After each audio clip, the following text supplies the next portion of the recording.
This is what happens just before Jesus arrives at Capernaum and heals Jairus' daughter. In verse 2, we read that after traveling across the Sea of Galilee, when Jesus had stepped out of the boat, immediately a man out of the tombs with an unclean spirit met him. He lived among the tombs, and no one could restrain him anymore, even with a chain, for he had often been restrained with shackles and chains, but the chains he wrenched apart, and the shackles he broke in pieces, and no one had the strength to subdue him. Did you notice the repetition? No one could restrain him. No one had the strength to subdue him. Jesus was about to do something that nobody could do. Continuing, we read, night and day among the tombs and on the mountains, he was always howling and bruising himself with stones. When he saw Jesus from a distance, he ran toward him. Think about this scene for a moment. You're Jesus. You get out of the boat, and this guy who looks really scary comes running towards you. What would you do? I would probably say, lock the doors, kids, roll up the windows, let's keep on going. But in verse 9, Jesus asked the man, what is your name? I love how Jesus sees past what might cause others to turn away and instead reaches out. Tell me about yourself. Now, just to be clear, I'm not suggesting that the next time you're walking down a dark alley and some scary person comes to you that you should say, hey, what's your name? That's not the lesson. Sister Craig articulates the lesson saying, Jesus Christ sees people deeply. He sees individuals, their needs, and who they can become. Where others saw fishermen, sinners, or publicans, Jesus saw disciples. Where others saw a man possessed by devils, Jesus looked past the outward distress, acknowledged the man, and healed him. Even in our busy lives, we can follow the example of Jesus and see individuals, their needs, their faith, their struggle, and who they can become. In this case, when Jesus says, what's your name?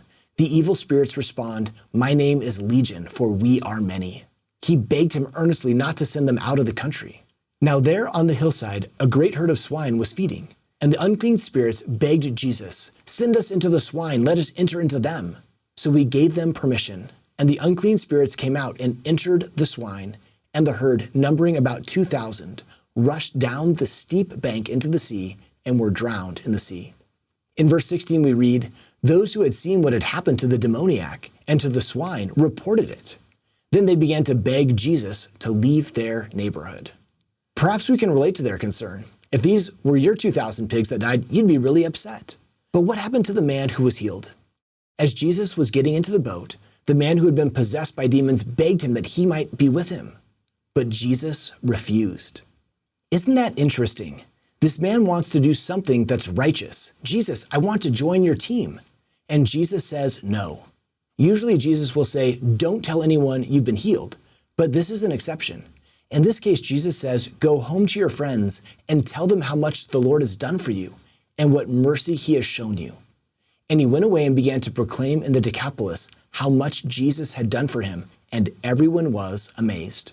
One powerful lesson from this healing is that even when we have a righteous desire, like getting in the boat to follow Jesus, sometimes Jesus says, no, I don't need you doing that part of my work. I need you doing something else. This man didn't get the mission he wanted, but he took the mission Jesus gave him. To see more videos like this one, simply search Seeking Jesus.